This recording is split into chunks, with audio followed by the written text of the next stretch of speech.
Styxhexenhammer Alliance has outspoken views about individuality.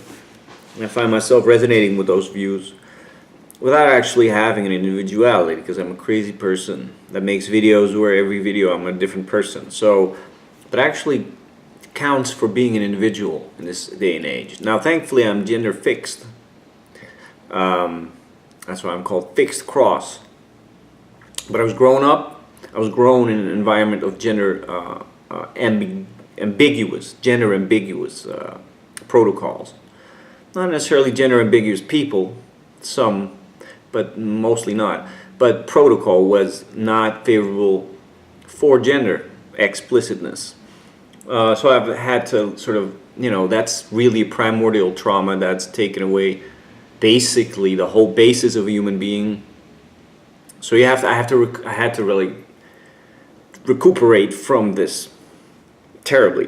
This is a hard struggle. I had to go to France and Italy, to more primordial, like, gender-based countries. Eventually, I developed a philosophy about difference, how difference is essential to being. It's not essentially rooted in difference, it's rooted in values, but values, how can anything be of value if there's only equality, right? Let's see, essential. So the fetish for equality is the fetish for value annihilation, and value exchange in a spontaneous context is a value increase, and that always happens between different entities. So it's all really simple, and all the problems in the world that humans created are due to ignorance of this fact, or hatred for this fact, because difference also implies difference in quality.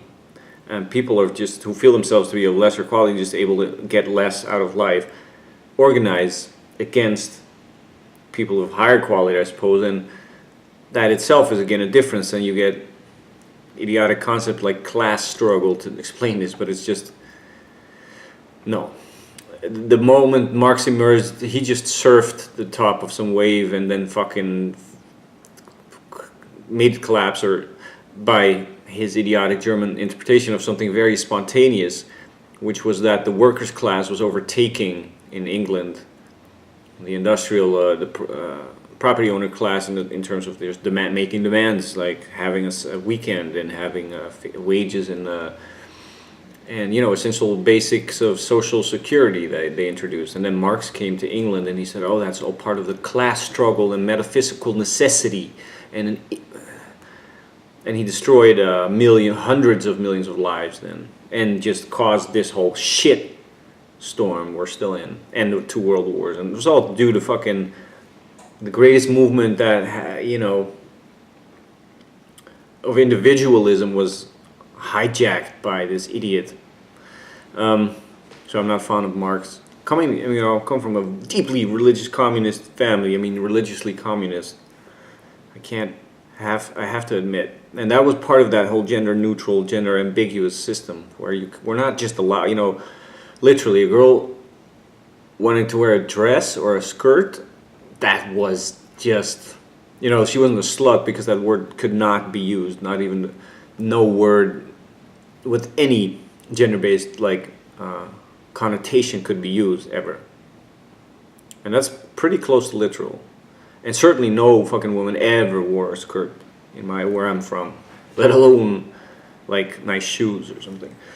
Jesus, man, that was difficult. That was like the 90s and the 80s in Amsterdam. Crap. That's a crappy time for gender-based existence. No, it was fun as a kid, Got to make. I had a lot of good toys, Transformers. The Nintendo was just coming out. Atari 2600 was a little bit disappointing, when you got the NES. So yeah, and then you got the whole influx of suddenly within overnight, the country is Muslim. You could not walk in the street without seeing veils. Overnight, gay people were just disappeared out of the city image overnight. Religious killing. It went very fast, and now nobody says anything. Even the government sort of nearly gave invaded with the military police cartoonists that printed cartoons of Muhammad with such intense violence that these cartoonists just, I guess, had a stroke and gave up their profession. And well, you see what's happening with Europe. So it's pretty aggressive there. So this is why I left. So I can, I took a long, noble turn. I was one of the first to actually engage after the brutal slaughter of Vincent van Gogh's ancestor, Theo van Gogh's ancestors, Theo van Gogh, Van Gogh's brother's grandson, great, however, he was a great filmmaker. He was critical of society and of Islam, and he got butchered in the street by a religious fundamentalist who planted a note with some jihadic verse with a butcher knife in his chest. That was the second high-profile person that was eliminated who was anti-Islamic. The first was a guy who was going to be elected prime minister 2 years before that.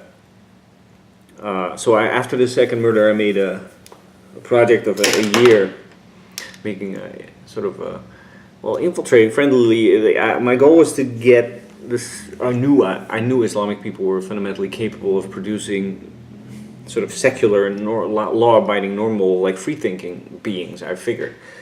So I went to the school close to where the killer of that had been shot in the leg after the chase, and I found immediately this brilliant Turkish kid who made, for a year long we made a movie and then television program where they wanted him especially, but I was attached because I made the shit even though I was white, which was really explicitly held against me, and they made sure I was not involved in any of the nicer projects. But and then the whole thing collapsed after a while. The whole station collapsed.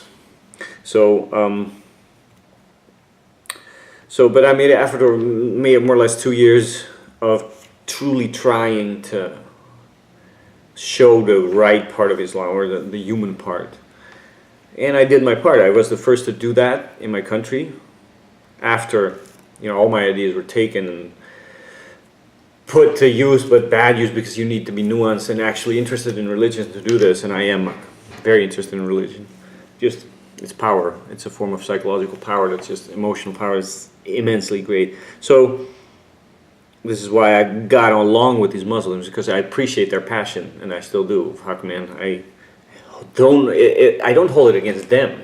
I know how nice it is to believe in a God that you want to die for, and just do not give a fuck about the government because of your God. That's a good thing to feel, but it just so happens I have different values. So, but that's good. This is why I have chemistry with these people. Anyway, so what I'm saying is, for this alliance, I'm a European. I know really well what's wrong there, coming from communist, feminist, and Islamist context, and having really engaged them really without hatred. And even though all the judgments I have now might sound hateful, will often sound hateful, my experiences with them were not. And only because I can now interpret it in a larger scale of the consequences of social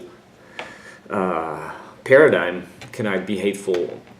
Can I actually hold this against society? Not so much these individuals. I don't care to judge these individuals. I just want to introduce a different type of, the possibility of a different type of thinking, which we all want. And I know that the founding fathers of the United States had this kind of, but also Spinoza had this type of thinking in mind that we are after. And I'm going to close it off now, because I think for philosophy we need to look at no longer necessarily Nietzsche or German philosophers, but as I said, Spinoza, he's a philosopher of the self-determining nature within nature, and that's going to be useful. So that's also dealing with structural integrity and properties that are actually reliable, so you don't have to rely on outside sources. Well, thanks to all the people that I don't know if I mentioned, Styxhexenhammer666, Thulean Perspective, creepy little book. That is a very interesting account that I'm going to look at. And Real Talk with Dan Lane. Those are the characters I've structural integrities I've had the privilege of encountering so far in this alliance. I will be looking deeper into it because I'm very pleased that this thing exists. It's exactly what I was sort of hoping for, that would emerge